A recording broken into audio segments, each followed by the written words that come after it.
cos x কে মূল নিয়মে অন্তরীকরণ করছি। তাহলে cos x কে মূল নিয়মে অন্তরীকরণ করতে গেলে cos x কে একটা ফাংশন আকারে লিখতে হয়। তাহলে আমরা function x equal cos x লিখলাম। তাহলে এখানে এই x এর কাছে আমি কি x প্লাস কত h আকারে লিখি, তাহলে কি cos কত x প্লাস কত h আকারে হচ্ছে, ঠিক না? একটু আচ্ছা, এখন এই cos x কে যদি আমি একবার অন্তরীকরণ করি, তাহলে যেভাবে লিখি আমরা কি ফাংশন কত x প্রাইম, এই প্রাইম দ্বারা বোঝাচ্ছে আমরা একবার অন্তরীকরণ করছি। তাকে আমরা কি লিমিটের সাহায্যে লিখলে লিমিট অফ কত h টেন্ডস টু কত ফাংশন কত x প্লাস কত h আর মাইনাস কত ফাংশন কত x বাই কত h, এরকম ফর্মে আমরা কি লিখি লিমিট আকারে লিখলে। এখন একটু খেয়াল করা, লিমিট কি লিখলাম h টেন্ডস টু কত 0, এখানে কত ফাংশন x প্লাস কত h এর মান, ফাংশন কত x প্লাস h এর মান কত cos x প্লাস h, এখন ফাংশন x এর মান কত cos x মাইনাস কত cos x নিচে কত h। এখন আমরা এটাকে সিরিজ ধরলে এটাকে ডিএল cos 3 মাইনাস কত cos 2 সূত্র, তাহলে ফাংশন কত x প্রাইম ইকুয়াল কত লিমিট অফ কত h টেন্ডস টু কত 0, ঠিক না? এখন cos 3 মাইনাস cos 2 সূত্র sin কত x প্লাস মানে c প্লাস d, তারপর x প্লাস h প্লাস কত x বাই কত 2, তারপর আবার কি sin কত হ্যাঁ d মাইনাস c, d বলতে কি x, তাহলে x মাইনাস কত x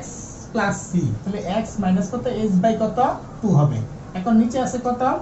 h, ঠিক আছে? এখন আমরা কি করলাম, ফাংশন কত x প্রাইম রাখলাম, এখন কি লিমিট অফ কত h টেন্ডস টু কত 0। এখন আমরা উভয়পক্ষে কি হাফ দ্বারা গুণ করতেছি, তাহলে কি সামনে একটা আছে কি 2 আর এখানে কি sin কত একটু খেয়াল করো, x এ কত 2x প্লাস কত h বাই কত 2 আর এখানে আছে কত sin অফ কত এখানে x এ ক্যান্সেল থাকে কি মাইনাস কত h বাই কত 2 আর নিচে কি হাফ দ্বারা গুণ করলে কি হাফ কত h, ঠিক না? এই হচ্ছে আমার কি এতটুকু কি ক্যালকুলেশনটা। এখন আমরা যদি এটাকে কি করি এভাবে করে sin কত h টেন্ডস টু কত 0, তাহলে হাফে আর কি 2 ক্যান্সেল, তাহলে এখানে নিচে পাচ্ছি আমরা কি h বাই কত 2 আর এখানে কি ভাগ করলে দেখো sin অফ কত x প্লাস কত h বাই কত 2 পাচ্ছি, আর এখানে sin কি পুরোটাকে থিটা হলো sin মাইনাস থিটা মানে কি মাইনাসের কত sin কত h বাই কত 2। আচ্ছা, এখন একটু তাকান, এখন এই মাইনাসটা যদি আমরা সামনে কল্পনা করি তাহলে মাইনাস কত, এবার লিমিট কি এগুলোকে আলাদা করে লিখি, লিমিট কত h tends to 0 sin of কত x প্লাস এর কত h বাই কত 2,